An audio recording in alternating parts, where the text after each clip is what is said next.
Haleluya, salam sejahtera bagi kita semua. Hari ini Selasa 24 Maret 2020 kita bersyukur kepada Tuhan. Pagi hari ini kita boleh ada sebagaimana ada. Tuhan masih memberikan kita kehidupan, kesehatan. Sehingga pagi hari ini kita menaikkan ucapan syukur kepada Tuhan. Kita ada di hadirat Tuhan, memuji, menyembah Tuhan. Bahkan kita akan menikmati firman Tuhan. Kepada seluruh jemaat Tuhan, pembacaan firman Tuhan hari ini saya ambil di dalam kitab Injil Lukas. Injil Lukas pasalnya yang ke-6, ayatnya yang ke-13 sampai ayatnya yang ke-16. Firman Allah berkata, ketika hari siang ia memanggil murid-muridnya kepadanya, lalu memilih dari antara mereka 12 orang yang disebutnya rasul. Simon yang juga diberinya nama Petrus, dan Andreas saudara Simon, Yakobus dan Yohanes, Filipus dan Bartolomeus, Matius dan Thomas, Yakobus anak Alfeus, dan Simon yang disebut orang Zelot, Yudas anak Yakobus, dan Yudas Iskariot yang kemudian menjadi pengkhianat. Saudara-saudara jemaat Tuhan yang kekasih, dari ke-12 murid Yesus, ada hal yang menarik yang kita bisa lihat dan renungkan pagi hari ini. Di antara 12 murid Yesus, ada 2 orang murid yang akan kita renungkan pagi ini. Murid yang pertama yaitu Simon yang disebut orang Selot, dan murid yang kedua yaitu Matius, pemungut cukai. Saudara, bukan suatu kebetulan, dan tentu Yesus di dalam kemahatauannya telah memilih murid-murid ini, yang walaupun ketika kita merenungkan kehidupan 2 murid ini tentu adalah sangat bertolak belakang dilihat dari masa lalu mereka sebelum mereka dipanggil sebagai murid atau sebagai rasul Tuhan Yesus Kristus. Simon, Alkitab menulis disebut orang Selot. Siapa orang Selot? Orang Selot adalah suatu kelompok orang Yahudi yang memiliki ciri khas, yaitu kemanapun mereka pergi dan berada, mereka selalu membawa senjata. Mengapa mereka membawa senjata? Karena kelompok ini adalah kelompok yang menentang penjajahan atas orang Yahudi.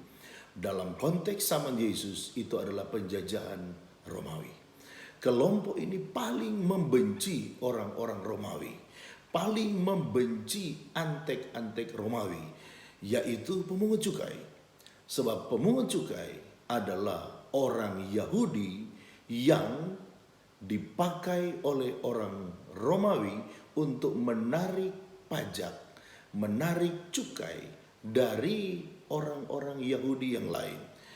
Dan dengan mengambil keuntungan yang besar, mereka sering memperkaya diri. Jadi ketika orang-orang Selot bertemu dengan pemungut cukai, maka yang terjadi adalah mereka akan berusaha menyerang, bahkan membunuh pemungut cukai, karena mereka menganggap pemungut cukai adalah kaki tangan penjajah. Hal yang sangat indah kita melihat dari 12 murid Yesus. Di dalamnya ada Simon orang Selot. Tetapi di dalamnya juga ada Matius pemungut cukai. Tetapi ketika mereka ada di dalam Yesus, mereka mampu berjalan bersama-sama dan mampu menopang Yesus dalam pelayanannya selama dia ada di muka bumi ini. Mereka mampu hidup bersama, mampu selalu berada bersama ketika mereka berjalan mengikut Tuhan Yesus. Apa yang bisa kita petik dari perenungan pagi hari ini? Kalau Simon orang Selot mampu hidup bersama-sama dengan Matius pemungut cukai, mereka melayani bersama-sama, mengiring juru selamat, mengiring Tuhan Yesus di dalam pelayanannya. Ini juga kiranya menjadi bahagian kita, anak-anak Tuhan.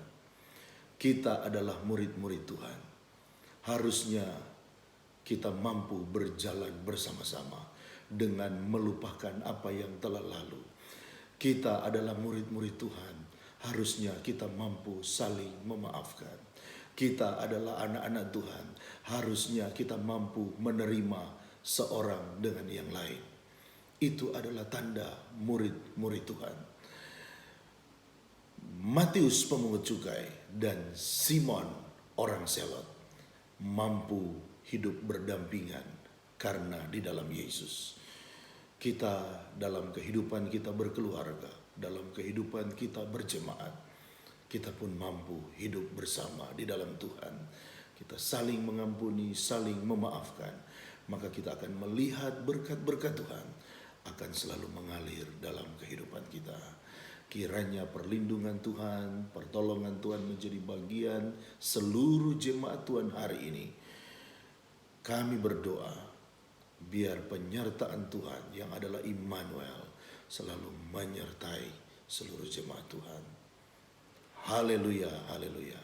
Tuhan memberkati.